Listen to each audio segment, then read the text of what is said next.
What do you think about this fight between AJ and Povetkin? Well, I mean, I'm like all the other boxing fans around the world wanted to see, AJ and Wilder, and hopefully that will eventuate. But I see a lot of what you mentioned. I see all those advantages too, and in some respects, I see them fighting the same sort of style, as in hands up, nice and tight, and just do all the basics correct. Like they throw the jab and keep your hands up high. Throw the left hook, keep your hands up high. Work the body, work the head. I can basically what I can see happening is AJ just being too strong for him. He's a strong man, but I've got to say, I remember that, there's stories of AJ being not 100% on the chin as well. I don't know how true those are, but I remember when Dylan White was able to land that left hook. Now, he wobbled AJ for a second, Now, I know that Povetkin is going to come, as well. He's going to come for that body. He's going to look over the top for that left hook. Now, if one of those left hook from him lands, I don't know, you could have AJ in a little bit of trouble, but I could just see AJ being too strong for him and too aggressive, and he's got a lot of heart, AJ. So if it comes down to a dogfight, he'll be there to fight. Mm-hmm. One of the, now you just said it that Povetkin, his money punch is his left hook. It's almost like the way he delivers it is almost like when you watch Floyd Patterson. He kind of leaps up with it, try to surprise you with it. Going into your fight with Layman Brewster, I remember going into that fight, a punch you had to look out for was his left hook. What advice would you give the taller guy looking out for the smaller guy's left hook? What advice would you give Anthony Joshua?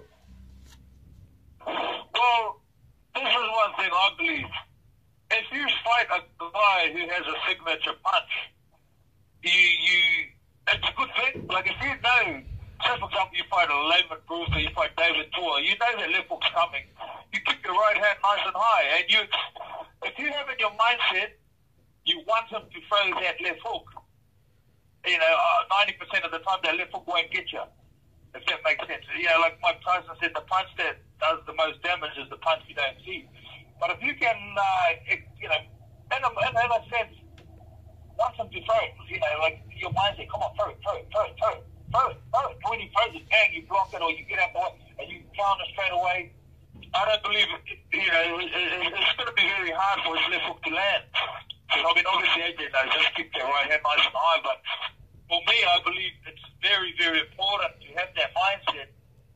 You've got a left hook, throw it at me, make him throw it. Want him to throw it. That way, he's going to throw it anyway, but if you have that mindset, very rarely is it going to hit you, is it going to connect, I believe. Okay.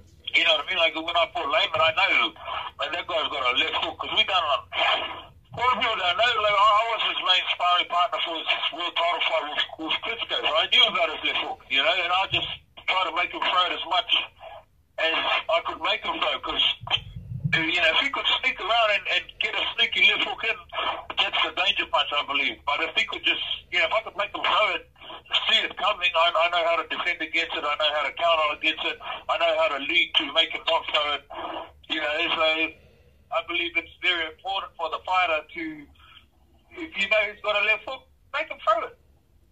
Don't let it surprise you. If that makes sense? Yep. And Anthony Joshua, one thing that when I break down his style is, and this is any guy that's 6'6" with an 82-inch reach. My thing is, I believe that you should, even in this current landscape of the huge heavyweights, I think that a guy with a reach like that should be able to sometimes just win rounds off of his jab. The way Lennox would used to, the way Larry Holmes, guys like that, even Vitaly Klitschko, Vladimir Klitschko. How important do you think Anthony Joshua's jab is going to be for this fight? Or do you think that that's not really his style? He's the type of guy that, even though he's a big, tall guy, he's more the destroyer type with his jab, where he's throwing the thudding jab to just throw combinations? Or do you think he should implement having a good jab, being able to throw it off the back foot? See, that's why all the fighters love listening to your show, Mr. Boxer, because you talk about all the in-depth things and you cover everything, the things that fighters think of, Like George Foreman said, it's an easy game if you have a jab. I believe, like you said, like when you talk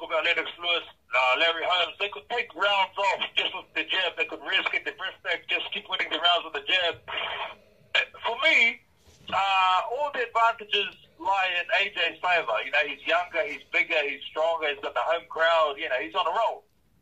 For me, I think it's vital that he works off his jab, because I believe one of the problems that could happen is if he, you know, gets in his mindset, man, I'm bigger, I'm stronger, I'm younger, I'm going to just go out there and I'm just going to do a number on this guy. And I'm just going to bash him right from the start and forget about the basics. He could find himself wearing one of those big left hooks. You know, but it's very important, I believe, that he's got to stick to the basics and set everything up off the jab and start opening him up with the jab. You know, I mean, he's fighting a man who's, in a sense, fighting for his last time too, who is a former Olympian gold medalist, who has got his whole country behind him. He's got a lot of belief. You know, you can just see this guy's a hard man and he's coming to win. But, you know, in saying that, I think Joshua's team is too professional to, you know, forget something as basic as that, like setting everything up off the jab. But hey, anything can happen under the bright lights, so. Yes, indeed. And I think the jab's going to be important for him, man. Even if they went back and just looked at some film of Povetkin, if you go watch the Marius Wach fight, Marius Wach is a big heavyweight, about 6'8", 270-pound guy. Yeah. Obviously, the Vladimir Klitschko fight. Now, Vlad did a lot of holding, clinching. He was pretty much ragdolling Povetkin. He was not only clinching him and throwing him, he was landing some good left hooks, some good right hands, some good jabs. And the success, Wach, Klitschko, even Price, when he was having his success, they were all having good success with the jab. And I was watching the fight, and Povetkin, sometimes he'll leave himself in no man's land to try to, you know, find a way inside, but he's getting hit with jabs. So if you can stop him, keep on the outside, laying right hands, I think that'd be the best bet for AJ, man, is to keep that jab in his face just based on Povetkin's style. Povetkin or Joshua. Yep, and Joshua, rather, his last couple fights, in my opinion at least, he wasn't as aggressive as I've seen him. The Parker and Takam fight, he seemed as if he wanted to set things up, take his time. Maybe it was the movement that they were giving him that was kind of slowing him up a little bit, but he wasn't as aggressive. How important do you think Povetkin's movement will be in this fight? Very important. I mean, to me, in boxing, you got to, like, two things you really got to do is identify your strengths and weaknesses and your opponent's strengths and weaknesses.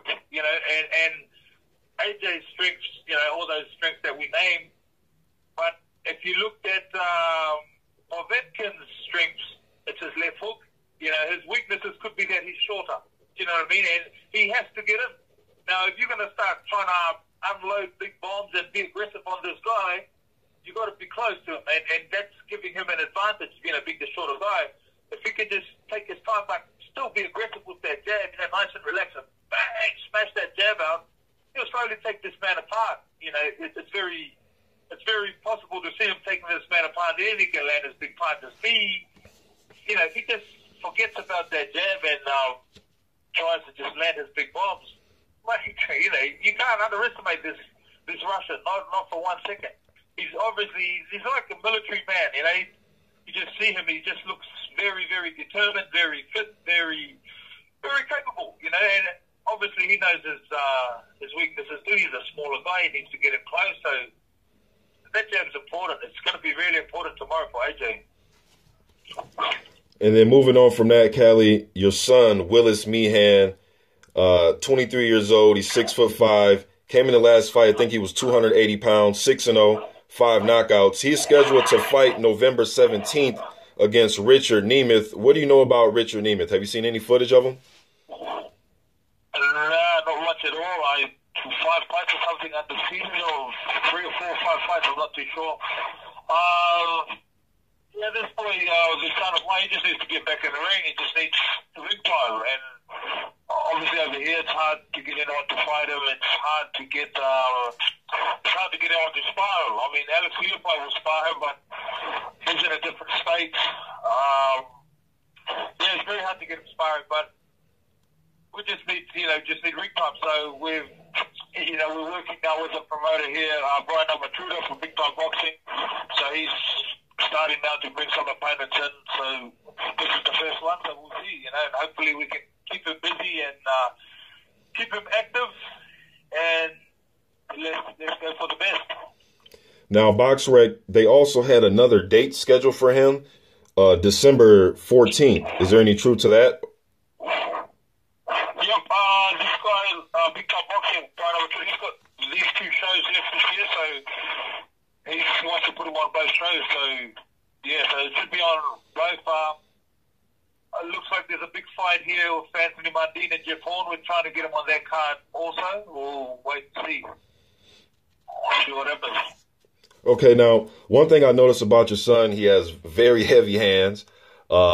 He's a big kid. Now, I critiqued him a little bit about his weight, the 280 pounds, and I also said that he carries it well. What's the ideal weight you guys want him to fight at, or is he just going to fight at the weight that he just feels comfortable with? Yep, it's a good question. See, I'm pretty clued up on the pounds and kilograms, but I go more on the kilograms over this side of the world. Well, his last fight, he was up like 127 kilograms, and then we started training, properly for this fight that fell through just a few weeks ago, and it was down to like 121 kilograms. We want to get to like 118 kilograms. What's that in pounds? I think that's about just under 260, I think. We want to get around that weight, and stick there. But he's the type of guy who, if he stays off training for a week, he just puts on weight big. He puts on weight quickly. But, I think once we're just fighting constantly, regularly fighting and training camp, and the weight will stay off. And he had a sore knee, so he couldn't really do much running, so he sort of put on a lot of weight before that last fight. But, yeah, Did Willis do some sparring with Lucas Brown? Yeah, we started years ago with Lucas Brown, but we haven't been able to get any sparring recently. It's just hard to get this boy sparring because, I don't know, I'm not saying nothing bad about Lucas Brown, but hopefully we'll be able to get some sparring with Lucas soon. Okay. And then speaking of Lucas, he has a fight coming up September 28th. Just want to get your quick thoughts. He is fighting Julius Long in a rematch. Pretty sure you're familiar with Julius Long. He has a lot of fights out in that area. What do you think about their rematch? I know well. Yep. The first fight, obviously, Lucas Brown won a few years ago. Long hasn't been active. I think his last fight was 2016. Just give me your quick thoughts about that rematch. I know Julius Long very well. I was in camp with him when we were sparring Laban Bruce a few times. He's a real likable guy. He was doing well in that first fight too, and he gassed out. He got too tired, but he was doing well in the fight. A lot of people think, mate, if this guy comes in fit, which I hear he's going to come in shape, it could be a good thing for him. But I don't know. He's got a lot of miles on the clock, Julius. And I see Lucas Brown should be able to beat him. Yeah, I'm gonna go with Lucas Brown as well. That first fight was pretty interesting fight, man. To tell you the truth, like you said, it was Long won some rounds in that fight. Yeah. He was able to establish his jab. Yeah. He was just getting caught with overhands. We know Lucas Brown want to come forward, put the overhands on you. Long, like you said, he could be in some good shape. He's been out for a few years, but Lucas Brown didn't look all that great in his last performance, and it was just his conditioning. I'm not just talking about the fight itself, but just his conditioning looked poor than it did, in other fights. I follow him on Instagram, and he has like a picture of his transformation. He looks to be in a lot better shape, but I guess we'll, see what happens September 28th for that one. But we're going to wrap it up right now, Callie. We're going to wrap it up right now. I appreciate you joining the channel, giving your professional insight on these upcoming fights. Where can the fans reach you at on social media? And do you want to give the gym you guys train at a plug? Oh, yeah, that'd be cool. We train at All Sorts up in Wyong here. There's All Sorts Gym. There's also an All Sorts in Sydney, but you just look at All Sorts Gym. That's where we're at. On Twitter, at Carly Meehan. Instagram, Carly_Meehan. But Mr. Boxing today, man, I really love your show. I know all the fighters feel the same way because your insight and your in-depth, you know what you're talking about, and you bring up things that You know, sometimes when you get people talking about boxing, you don't know anything. You know, you just sort of shake your head. But when you hear somebody talking about the sport who knows what they're talking about, fighters react in the same way, and they react like, that's right, that's it. This guy knows what he's talking about. And, you know, fighters appreciate that. And, you know, I just want to take my hat off to you, man. Thank you once again. I appreciate you, Kelly. God bless, mate. Talk